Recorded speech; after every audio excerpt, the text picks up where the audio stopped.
Vale.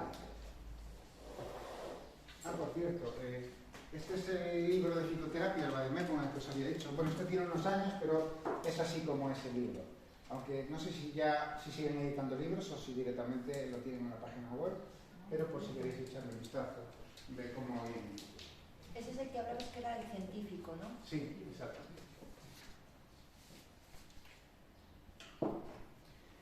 Bueno, vamos con la dieta de índice glucémico.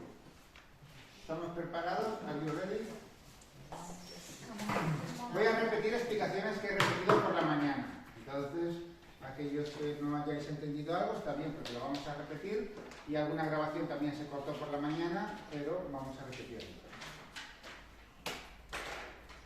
Bien, esta dieta la diseñó un francés que se llama Montignac. Y creo que la página web es montignac.tv. En la página web tiene información que podéis ver y podéis leer, y Montignac tiene también muchos libros.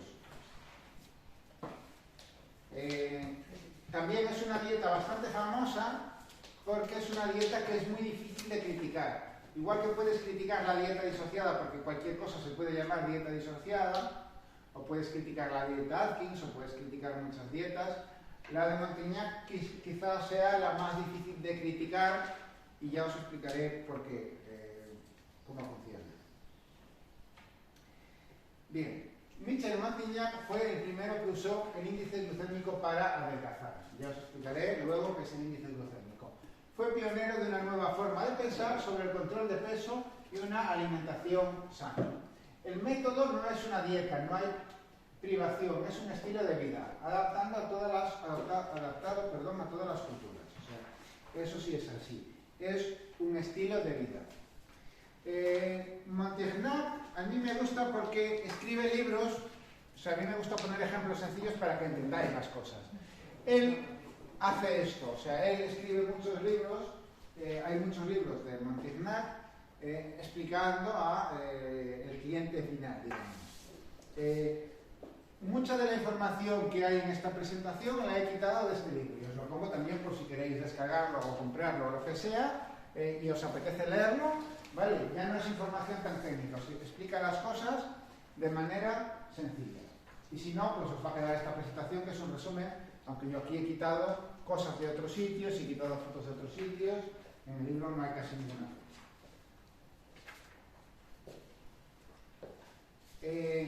Es muy comercial, por eso este libro se llama El método Montignac especial mujer, porque sabe que las mujeres son las que más están preocupadas por la dieta. Entonces tienen portadas, vais a la casa del libro y siempre encontráis alguno, especial mujer o la mujer de hoy en día, o sea, así van actualizando las portadas, un poco para llegar a la población.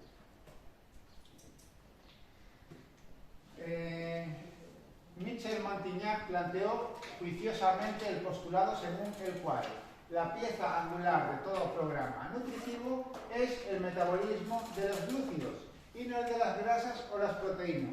Es decir, Montignac dijo, la grasa no engorda, lo que engorda son los hidratos de carbono. O sea, lo mismo que Atkins, por eso va a haber una repetición de cosas. La ingestión de glúcido, que se traduce por una secreción de insulina, es el factor dietético preponderante si se escogen los glúcidos a partir de su índice glucémico, como recomienda Michel Montignac. Es posible dominar la secreción de insulina y como consecuencia conseguir ganar o perder peso. Por otra parte, las reglas sobre el consumo de grasa y de proteínas definidas por el método conducen a una mejora de la salud. Como sabemos, las proteínas estimulan la secreción de glucagón. El glucagón es una hormona que...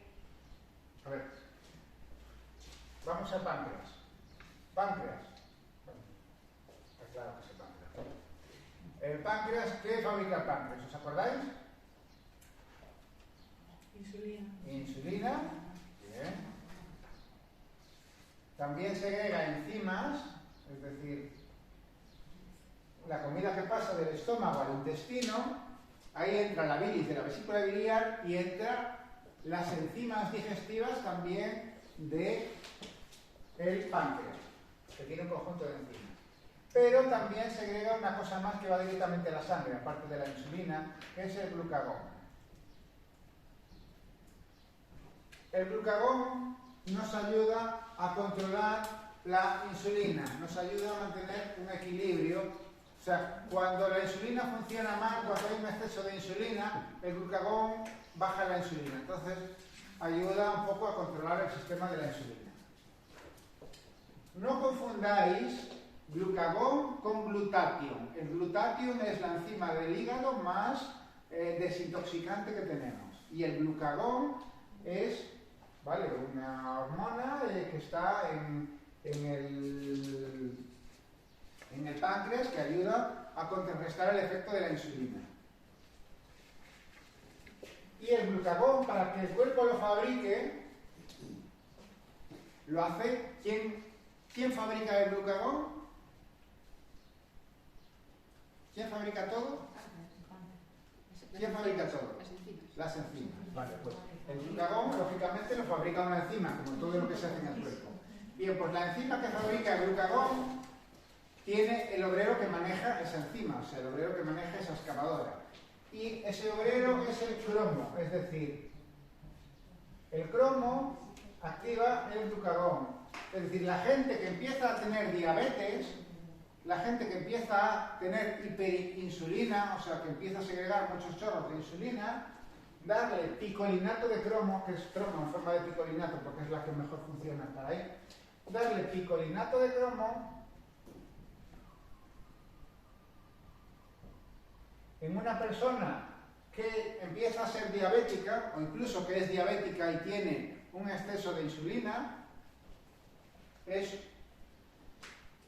está en el protocolo básico. ¿Y cuánto cromo? 200 microgramos.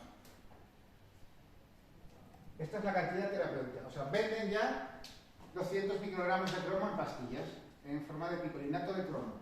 Y si no está en forma de picolinato, por lo menos dan en cromo. O sea, son cantidades muy pequeñas, no son gramos, son microgramos, pero es necesario para eso. De hecho, yo en el multinutriente que quiero fabricar incluyo 200 microgramos de cromo, porque al final, como todos tomamos azúcar en algún momento, o sea, que no puedes escapar del azúcar, yo creo que el cromo ya debería de formar parte de un multinutriente básico de la vida moderna, porque así ya ayudamos a controlar la insulina desde el principio y no esperar a tener un problema. Es decir, pero bueno, quedaos con que el cromo es importante para controlar la insulina y nos ayuda a generar glutatión y eso reduce la insulina. Y eso va a hacer que haya menos ansiedad también por el dulce, es decir, lo que hablamos esta mañana. Si yo tengo un nivel de azúcar en sangre, que es este. Mientras no pase este nivel, todo es bonito y maravilloso. Ahora, yo me tomo un arroz blanco y me lo tomo y el azúcar sube hasta aquí. Tengo mucho azúcar en sangre. ¿Y qué va a ocurrir ahora? Insulina. Que va a salir la insulina. El cuerpo dice, emergencia, mucho azúcar en sangre, oxida las arterias, nos vamos a morir. Vale, no hay problema. Damos la orden al páncreas de que segregue insulina. Entonces, la insulina baja, metiéndola en las células y convirtiéndola en grasa. Es decir, esto, o sea, el tomar mucho azúcar hace que la insulina actúe, pero con un precio. El precio va a ser que si no estoy haciendo ejercicio mientras meto ese azúcar en las células lo van a convertir en grasa. Eso hay que tenerlo en cuenta. Bien. ¿Qué ocurre? Si nosotros esto lo hacemos durante muchos años, se forma la famosa resistencia a la insulina, que es lo que vimos esta mañana. Es decir, las células tienen una puerta y tienen un timbre o una cerradura, y la insulina no es otra cosa que una llave que encaja en esa cerradura. Entonces tenemos que la insulina lo que realmente hace es abre una compuerta en las células para que entre el azúcar y así vaciar el torrente sanguíneo de azúcar. De igual manera que una presa abre sus compuertas cuando llueve mucho para vaciar el exceso de agua. Pues es lo mismo. Entonces, o si queréis otro ejemplo mejor, la insulina es como la máquina quitanieves. Si nieva mucho, en un país donde suele nevar, si nieva un poco no pasa nada, pero si nieva mucho tiene que salir la máquina que quita nieves y entonces quita la nieve de la carretera y la concentra en los lagos, crea montañas de nieve en los lagos. Bueno, pues el azúcar sería la nieve, la máquina quitanieves sería la insulina. Entonces, si nieva mucho, o sea, si hemos comido demasiado azúcar, ahí sale la insulina, sale la máquina.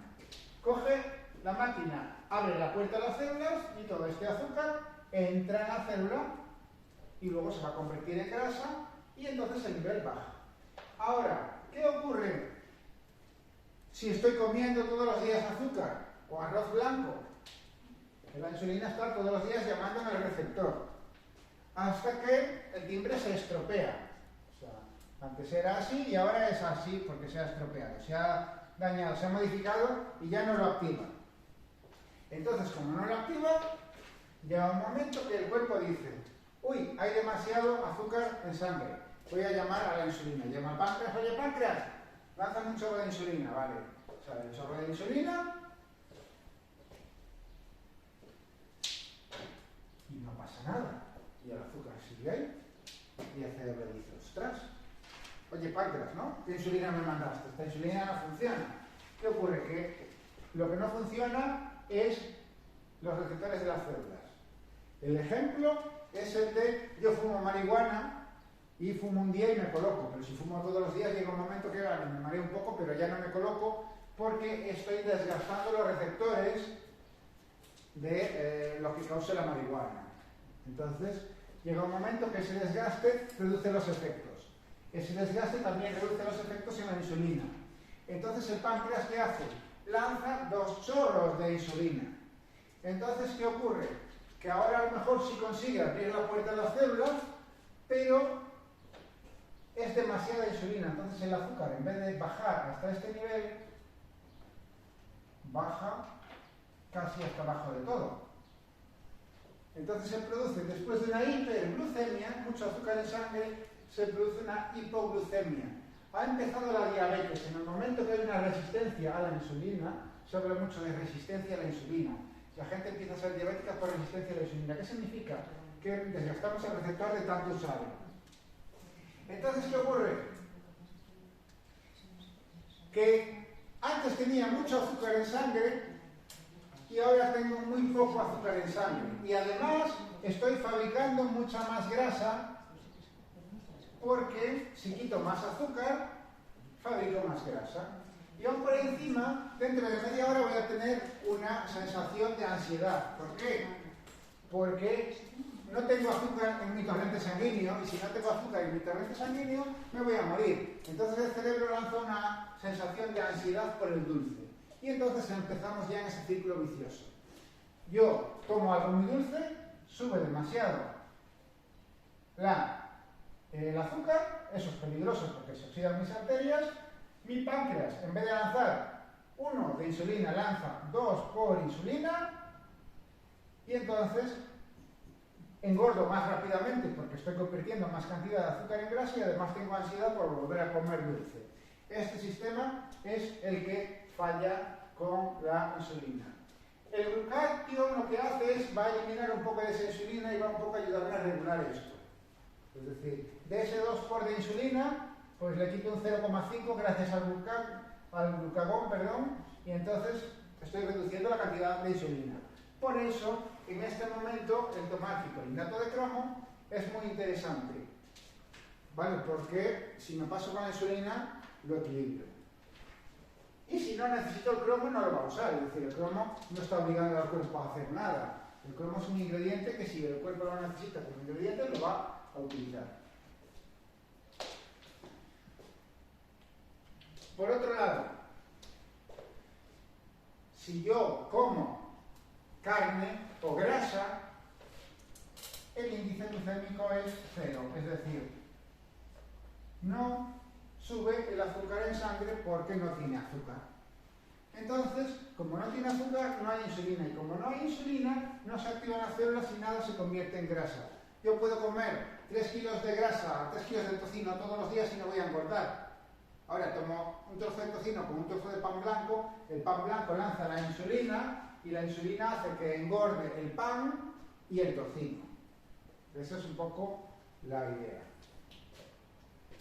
Entonces, Montignac se empezó a plantear este tipo de cosas. Entonces él dice, mi método no es una dieta en el sentido tradicional de la palabra. Una dieta es una manera de alimentarse desde un punto de vista cuantitativo y restrictivo que solo se puede seguir durante un tiempo limitado. Eso es una dieta. Entonces, podemos decir que todo lo que hemos visto hasta este momento, todas las dietas que hemos visto hasta este momento, no son dietas. Las llamamos dietas para que la gente nos entienda, ¿vale? Pero no es, cuantitativamente no ponemos cantidad y no es restrictiva. Entonces, no es una dieta. Al contrario, el método Montignac es un modo alimenticio equilibrado. Si queréis le podéis llamar incluso a la dieta disociada. Dieta disociada, alimenticia equilibrada, para diferenciar del concepto de dieta disociada que tiene la gente. Y no restrictivo. Cuantitativamente, ¿vale? Así es como Montignac decide llamarle para separar el concepto tóxico de las dietas. Se basa esencialmente en una elección de los alimentos dentro de cada categoría. Glúcidos, lípidos y proteínas. Es decir, hay que entender, como en la disociada, lo que es una proteína, lo que es un hidrato y lo que es una grasa. Una vez que entendemos eso, que ya supongo que a estas alturas ya lo entendemos, ¿verdad? El primer día costó, pero a estas alturas ya más o menos. Esta elección se hace teniendo en cuenta la especificidad nutricional, es decir, las características fisioquímicas de cada alimento y su potencialidad. En general, las reacciones metabólicas que inducen al aumento de peso. Es decir,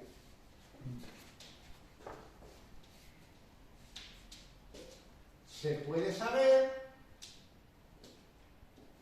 si yo como un arroz integral, la cantidad de insulina que se lanza. Si como un arroz blanco, la cantidad de insulina que se lanza. O sea, que se lanza, me refiero a la cantidad de azúcar, o sea, ¿cuánto sube el azúcar en sangre?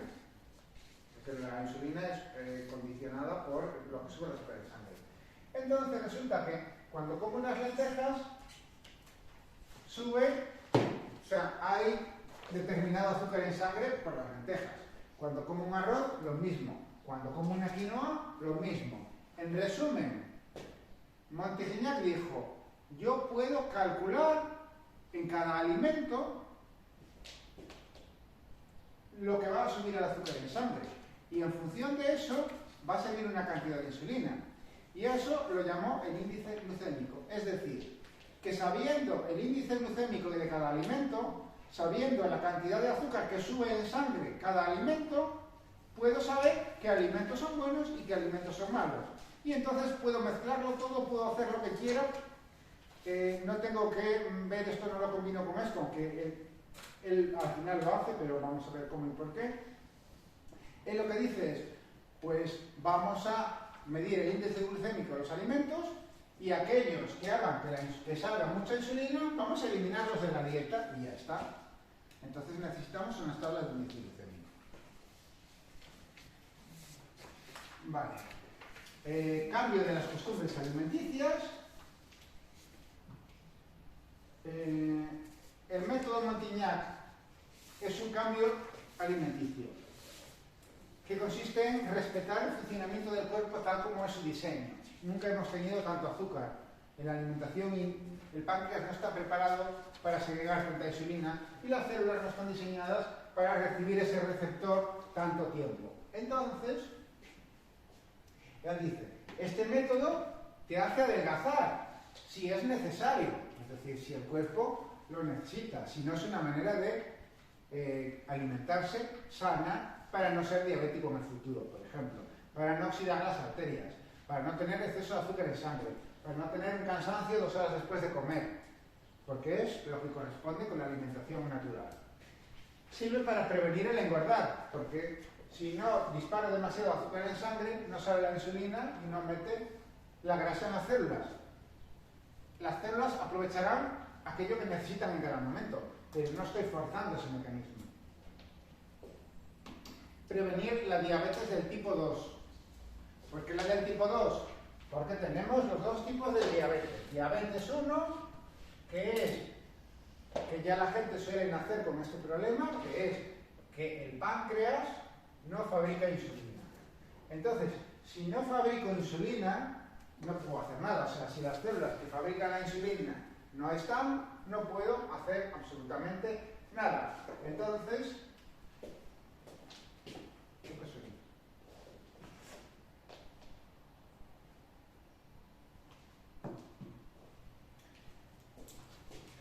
Entonces, en la diabetes del tipo 1 no puedo hacer nada, pero la diabetes del tipo 2 es una diabetes que consiste en que este exceso de azúcar en sangre hace lanzar la insulina continuamente y esa insulina incide en los receptores continuamente hasta que el receptor se daña y entonces ya no funciona. Entonces, este tipo de diabetes del tipo 2 sí que se puede corregir y revertir con una dieta Montesignac. Incluso si yo soy diabético del tipo 1 y hago una dieta donde casi no lanzo la insulina, aunque no tenga insulina porque mi cuerpo no la fabrique, si no la necesito no hay ningún problema. Es un poco como la dieta Atkins. Si yo no necesito insulina o casi no necesito insulina, aunque tome algo que tenga un poco de azúcar, vale, voy a oxidar un poquito las arterias, pero no va a ser para nada lo mismo como si tomo cosas refinadas. Entonces, él dividió los índices glucémicos. Los que tienen índice glucémico muy alto, como el azúcar blanco, son los que hacen que salga demasiado azúcar al torrente sanguíneo y, por lo tanto, los que reclaman una necesidad de insulina muy grande para meter en las células ese azúcar y convertirlo en grasa, con lo cual también va a provocar obesidad. ¿Entendemos hasta ahora? Vale. Y disminuir los factores de riesgo cardiovascular. Hemos dicho esta mañana que el colesterol, los problemas cardíacos son porque el colesterol se cuela entre las dos capas de la arteria, porque hay agujeros.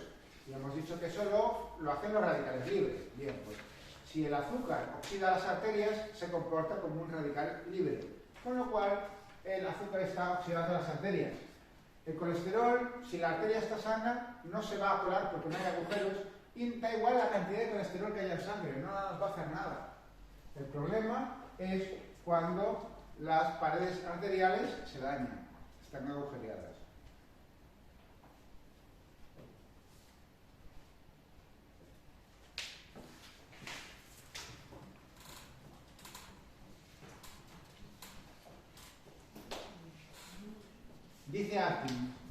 Dice Montesignac, el factor energético es secundario.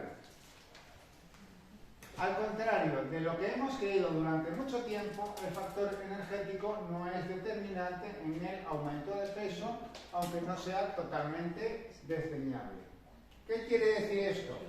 Pues quiere decir, esto de contar calorías es una estupidez. ¿Por qué? Porque yo puedo tomar un pollo entero que tiene un montón de calorías y no voy a engordar porque no hay insulina, y puedo tomar, en cambio, un filete de pollo con un trozo de pan blanco o con un poco de arroz blanco y eso sí me va a hacer engordar. Que tiene a lo mejor 3 veces o 4 o 5 menos calorías que el pollo entero. Entonces, esto de contar calorías es una estupidez, dice Montesignac.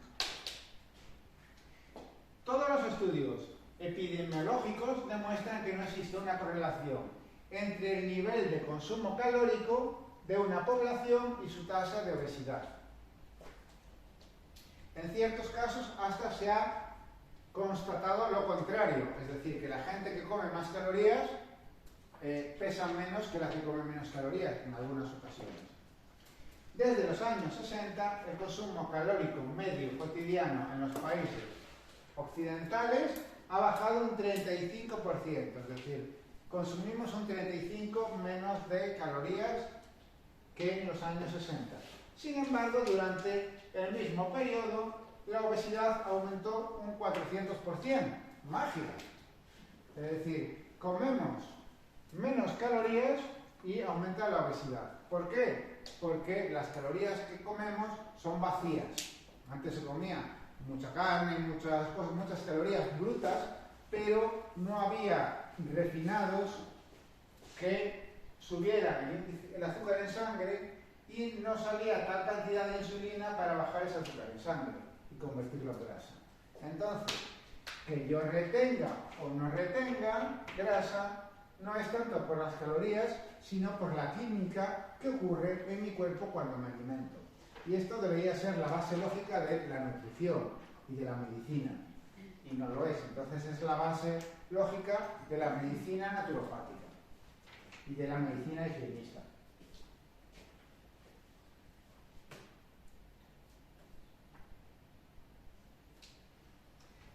Las falsas pistas o la guía del mal adelgazamiento. Regímenes bajos en calorías. Peligro.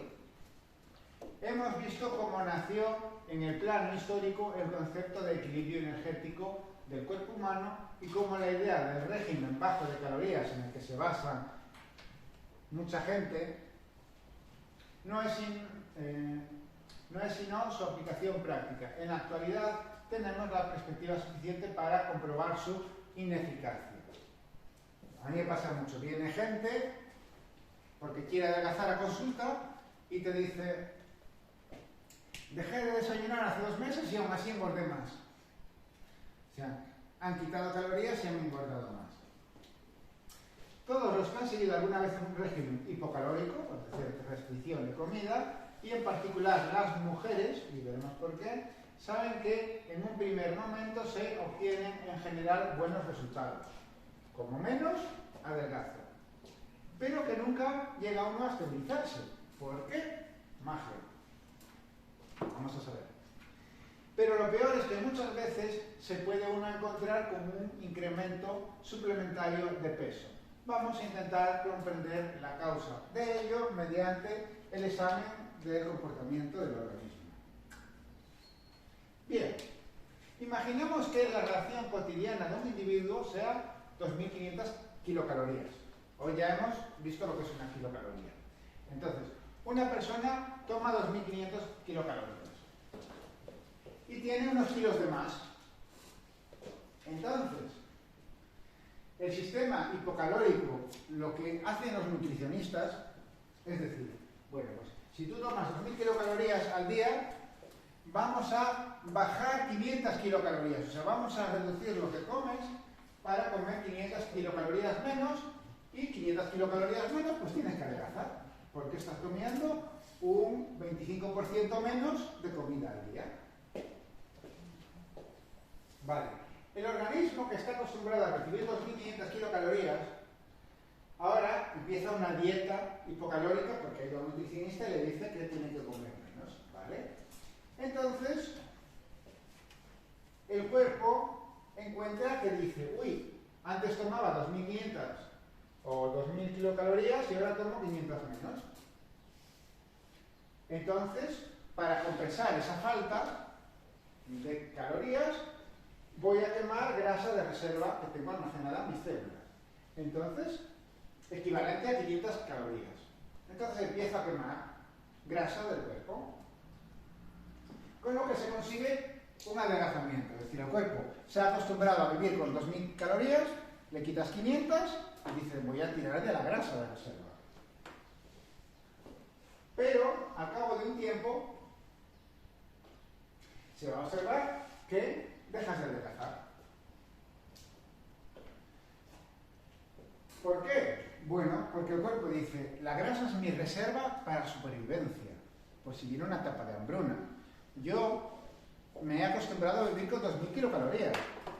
Y ahora veo que me dan 1500, he quemado un poco de grasa, pero no estoy dispuesto a seguir quemando grasa. Prefiero adaptar todo mi cuerpo a funcionar con 1500 kilocalorías. Cada una de las células de mi cuerpo va a tener que aprender a sobrevivir con 500 kilocalorías menos. Y ya está. Entonces, pero ya no voy a darte más dinero. O sea, esto como cuando le pido dinero a alguien todo el tiempo, llega un momento que me dicen, no, ahora te zafas con lo que tienes. Pues es lo mismo. Entonces el cuerpo aprende a gestionarse, él mismo. Entonces, ¿qué ocurre? Que en el ajuste, vale, se contenta con eso y se produce un estancamiento. Es decir, antes 2000 kilocalorías, podías comer 2000 kilocalorías y era lo que tu cuerpo aceptaba como normal, aunque estabas un poquito alto de peso. Ahora, para tu cuerpo lo normal son 1500. Es decir, ya con 1500 haces lo mismo que antes con 2000. Es decir, que con 1500 ya estás engordando como antes engordabas con 2000 kilocalorías.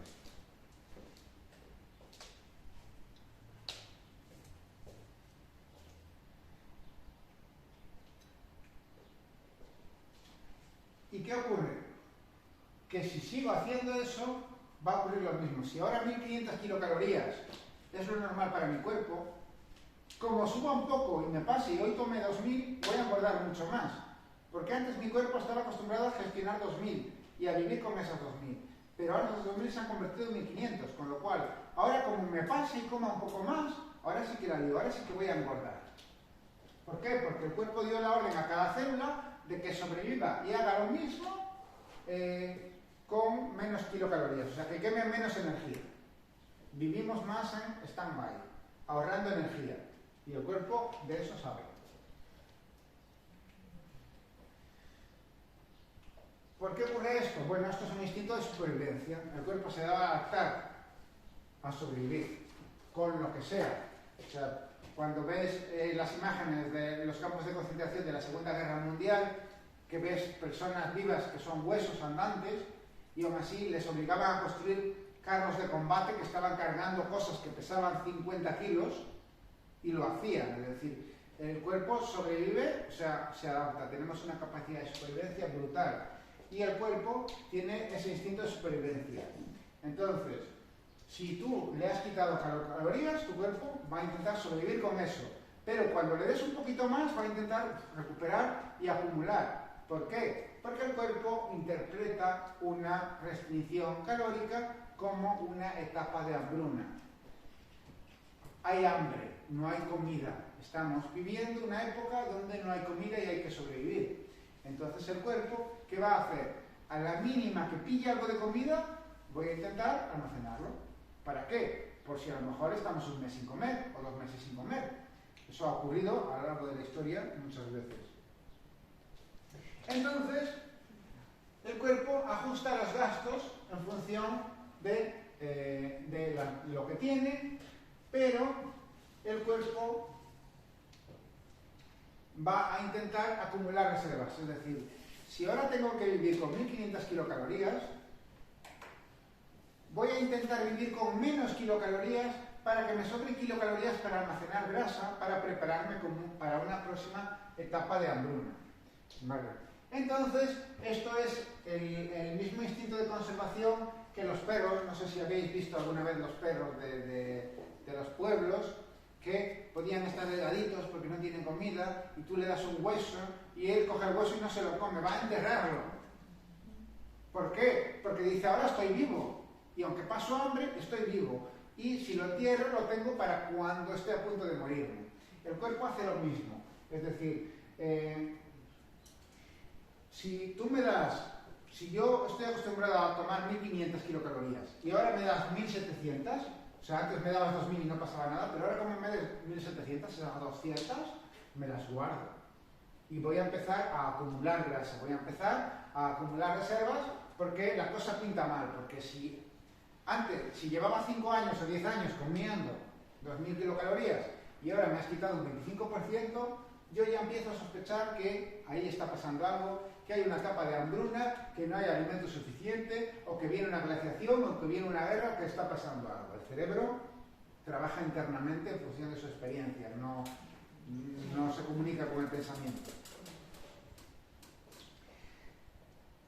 Entonces, se ha activado el instinto de conservación de alimento.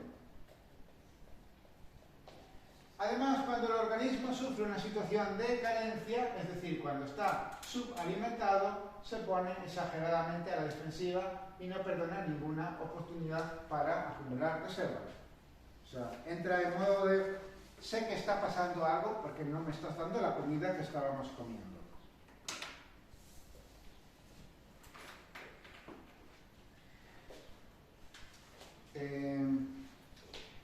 No saltarse nunca una comida.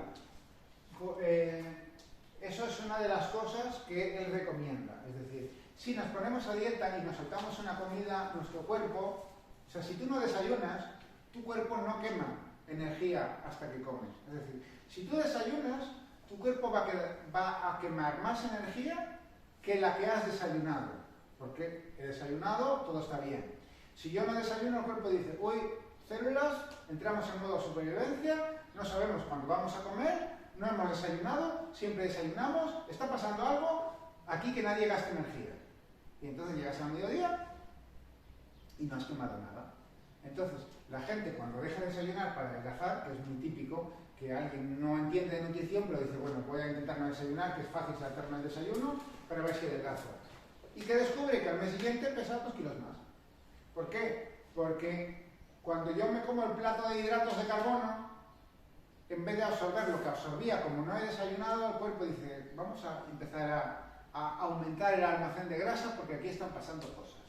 Entonces el ayuno, ¿Qué? estaba pensando yo, que esa contradicción con el ayuno. Sí, pero por eso, a ver, tú ayunas 5 días, ¿no? Por ejemplo.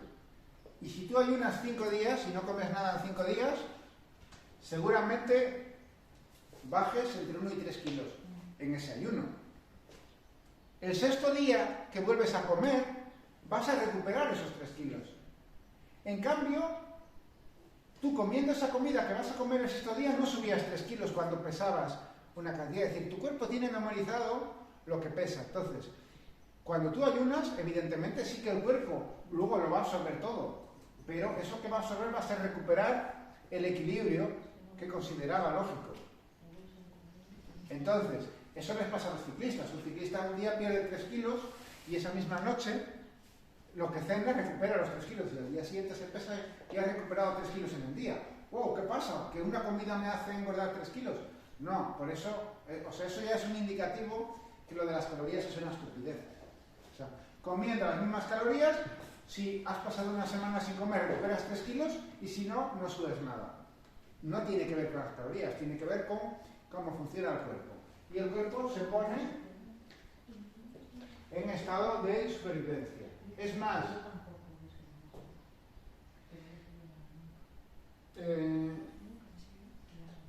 la costumbre, o sea, en estudios que han hecho, cuando a un perro le dan solo una vez al día de comer, los perros generan obesidad. Es decir, la gente que dice, ay, el perro está comiendo, está engordando un poquito, voy a darle solo una vez de comer. Entonces, las pruebas que han hecho absorben más. O sea, comiendo menos comida, o sea, va a intentar comer lo que pueda, evidentemente, pero engorda más. ¿Por qué? Porque está reteniendo. Los experimentos realizados con animales de laboratorio han demostrado que con una misma cantidad diaria de alimentos, los animales que no efectuaban más de una comida al día terminaban obesos, mientras que los que recibían el equivalente en 5 o 6 comidas repartidas a lo largo de la jornada conservaban un peso óptimo.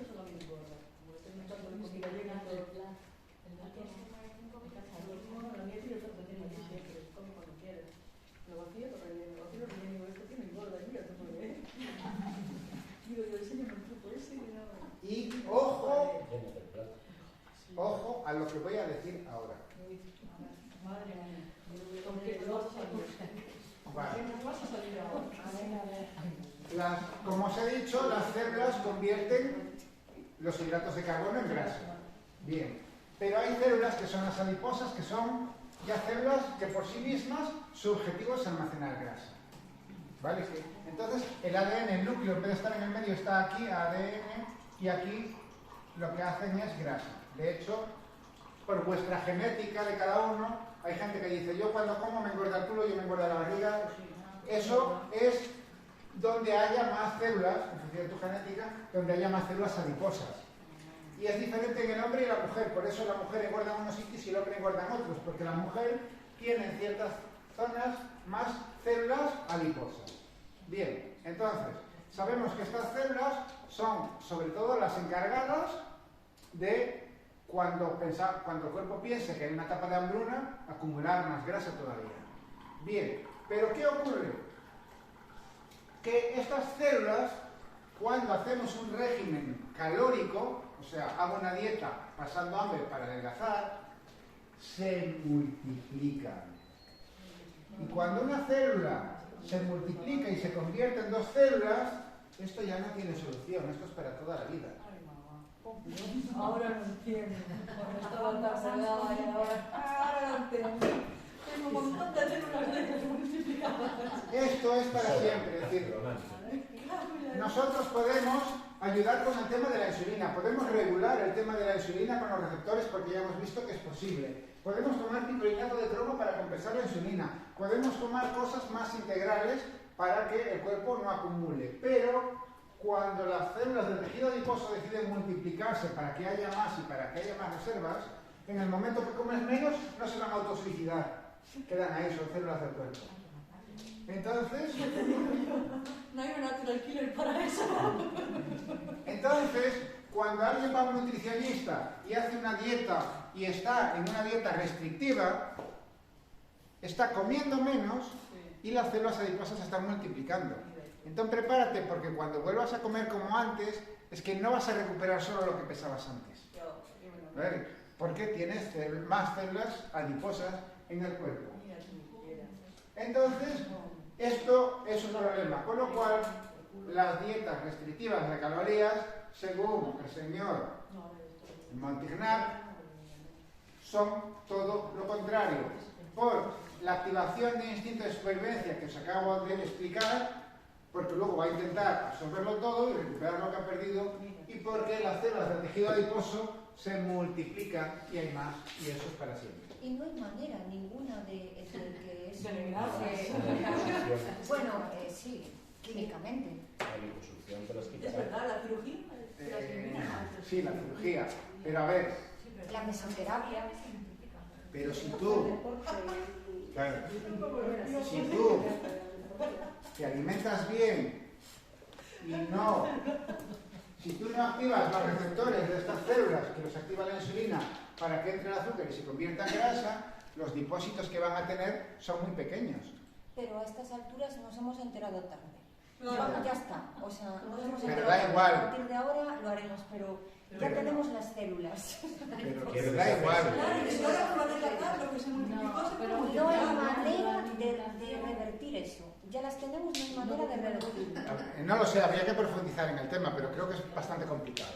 El tema es, da igual, porque esas células tú puedes hacer que casi no tengan grasa. Es decir, ahí es donde viene el índice de grasa corporal que se mide. Están, pero puede, como la insulina. Están, pero Claro, si no le das... exacto. Si tú a tus células que tienen un porcentaje de grasa, o sea, hay básculas que te miden, en los gimnasios sobre todo, miden el porcentaje de, no solo de músculo, sino de grasa.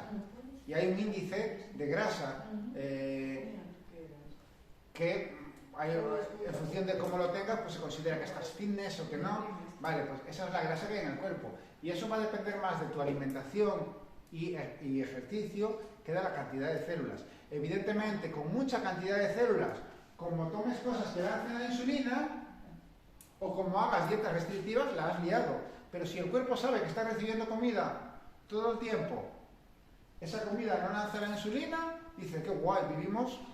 O sea, no tengo que tener reservas. La gente que hace dietas y deja y hace y deja, ¿hay un límite de multiplicarse eso y parar o está siempre multiplicando? O sea, las células esas, explota todo ahí. Ya lo sé. Sí. serio? No lo sé porque en principio... Sí, claro, imagínate que ahora yo a tengo ver, 7 de nuevo. Si me va multiplicando, ya mira, multiplicado. por norma general nosotros tenemos las mismas células. O sea, un tío que va al gimnasio y se pone cachas, no es que tenga más células musculares, es que esas células son más grandes porque tienen más pilares potentes para aguantar más todo ese ejercicio. Entonces, en principio, siempre tenemos el mismo número de células. El que Montignac haya dicho que no, que las células adiposas se multiplican, es algo que pocas veces se encuentra en un autor que explique eso. Con lo cual, yo no he profundizado en eso, pero si te interesa buscar información, porque por lo general tenemos el mismo número de células. Una célula se muere y se multiplica, pero se muere, o sea, se va reproduciendo. Pero que se generen nuevas células adiposas y haya más, es algo que yo tuve constancia cuando me leía a Montignac. Le creo porque me parece, o sea, pero no he profundizado en cómo se generan nuevas células, el por qué, cómo ocurre, hasta qué cantidad puede haber. Eso también dependerá de la genética de una persona, estará estipulado por ahí, pero tened en cuenta que una dieta restrictiva, o sea, la gente que tiene sobrepeso, porque a lo mejor ya tiene muchas células adiposas, va a tener más. Y entre vosotros, en función de vuestra genética, unas personas tenéis muchas más células y otras menos. Pero al final lo que va a condicionar si pesáis uno más que el otro va a ser la alimentación y el ejercicio. Con lo cual, en lo que nos vamos a centrar es en lo que sí podemos controlar. Y lo que sí podemos controlar te puede llevar al peso que tú quieras. Y eso sí lo sabemos. Con lo cual, lo único que es peligroso es la gente que está haciendo estas dietas de rebote todo el tiempo restrictivas, porque está generando células adiposas, está volviendo loco al cuerpo, está dañando el tema de la insulina y no entiende qué está ocurriendo en su cuerpo. Y está dejando de desayunar o cada vez comen menos. Entonces, hay que saber cómo... Por ejemplo, la dieta esta del ayuno intermitente, la gente que lo hace, pero con la alimentación mala que está tomando, se come una vez al día espaguetis y lo va a absorber todo. Entonces, sí, la dieta intermitente está muy bien, porque estás muchas horas sin comer y depuras el organismo. Pero depende qué estamos buscando. Entonces, como la gente no entiende, dentro de un año, dentro de 2 años, seguramente empiecen a salir estudios de cuidado con esta dieta que es peligrosa porque se ha demostrado que X personas la hicieron y engordaron más. Y entonces dirán, Dios mío, yo antes decía que era tan buena y ahora cómo puede ser tan mala. Hay que entender lo que estamos haciendo. Si yo como espaguetis refinados y como solo una vez al día y hago a mi cuerpo creer que estoy haciendo una restricción calórica, evidentemente va a absorber más de esa comida, lógicamente. Entonces, a lo mejor es mejor comer varias veces al día. Esto no significa que yo quiera hacer una semana o quiera hacer incluso un mes de ayuno, de monodieta de fruta o de ayuno intermitente o de lo que quiera. O sea, en el fondo son periodos cortos, el cuerpo se adapta. Pero a medio plazo, si quieres conseguir resultados, tienes que entender cómo funciona tu organismo. Por eso, si tú haces un ayuno de 5 días y luego empiezas con una monodieta de frutas, esa monodieta de fruta debería de tener, pues eso, 3 días, porque ahí introduces glucosa. Claro, es decir... Ahí disparas con el azúcar de la claro, fruta. Si yo quiero, y me ha ocurrido, una persona dice, yo quiero adelgazar rápidamente, este mes necesito adelgazar ya, me da igual lo que haya que hacer. Entonces yo digo, genial, vamos a hacer 5 días de solo manzana, ahí ya vas a bajar 1 kilo o 2 kilos, o 3 kilos, depende de la persona, hay gente que reacciona muy bien. Y luego, eso sí, luego, claro, no puedes comerte un arroz blanco porque lo recuperas todo. Pero luego te voy a empezar vamos a hacer una dieta disociada con sus 5 comidas al día. Vamos a intentar, eso sí, comer todo lo más integral posible. Entonces el cuerpo perdió, pero ahora dice, oye, no recibí, pero ahora estoy recibiendo varias veces al día comida. Entonces el cuerpo no se asusta, en plan, voy a agarrar todo lo que sea. Y entonces lo voy haciendo así. Y cuando acabo esa dieta, porque el cuerpo tiene memorizado, si tú pesas 80 kilos lo tiene memorizado, que bajas a 60, igual él va a intentar volver a 80, salvo que paulatinamente vayas reeducando al cuerpo, o sea, haciéndole ver que con esos 20 kilos que has bajado estás bien, que hay comida, que no hay hambruna porque le estás dando, o sea, estás desayunando, a media mañana picas algo, a mediodía, a media tarde, por la noche, el cuerpo dice, bueno, pues me siento bien, veo que no hay hambruna, he bajado 20 kilos, pero parece que todo está bien, ha pasado un tiempo, entonces va reprogramando la memoria interna que tiene de lo que se corresponde a su peso. Y entonces al final el cuerpo se va acostumbrando. Pero si tú tienes una varita mágica y así boom, bajaras 20 kilos, en 3 días subirías esos 20 kilos. Entonces no sirve de nada. Incluso la gente que le hacen liposucciones, operaciones de estómago, como vuelva a comer, vuelve a engordar. Y esto es una célula adiposa.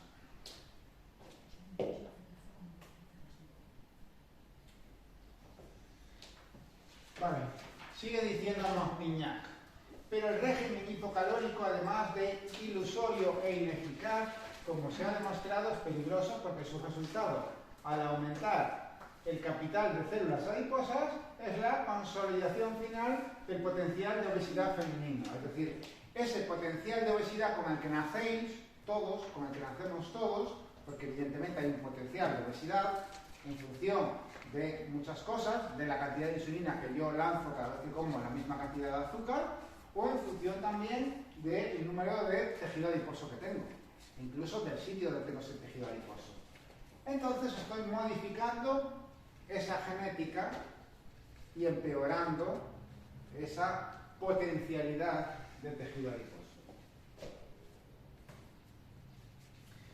Podemos observar cómo, partiendo de un peso establecido de 90 kilos, y con una alimentación de 3.000 calorías, un individuo se encuentra unos años más tarde pesando 120 kilos mientras consume solamente 800 kilocalorías.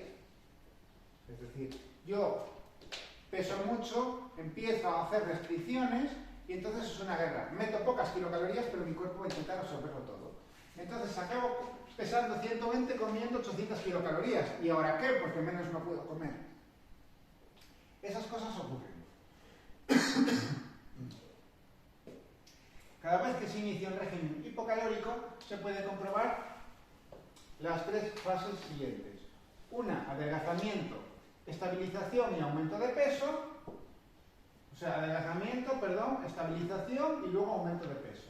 También es muy importante observar que cuando se empiezan nuevos regímenes, el rendimiento es cada vez menor. Es decir, cada vez que empiezo a hacer una nueva dieta de restricción de peso, pierdo menos grasa. ¿Por qué? Porque el cuerpo interpreta que ha habido varias hambrunas y ha entendido que en vez de empezar a quemar grasa cada vez que restringo calorías, como hay varias hambrunas, ya directamente voy a decidir no empezar a quemar grasa, voy a guardar la grasa que tengo y voy a intentar decirle a mis células que tienen que sobrevivir con las calorías que hay. Y si tienen que depurar menos toxinas, si tienen que funcionar un poco más lentas, pues funcionan un poco más lentas. Si tengo que pensar en mitad de velocidad, pienso en mitad de velocidad, pero tengo que correr energía. Con lo cual llega un momento que el cuerpo ya decide no quemar grasa, porque no sabe qué es lo que va a ocurrir en el futuro, si va a venir una etapa de hambruna más importante. Lo que sabe es que hay problemas. Hay etapas de hambruna, o sea que el cuerpo lo interpreta como etapas de hambruna, y entonces cada vez el cuerpo quema menos grasa, o sea, menos comes, menos grasa quemo. Ese es el problema. Yo veis, son las 6 ya. Vale, pues hacemos una pausa. Aún no hemos acabado, pero bueno. Bueno, nada más.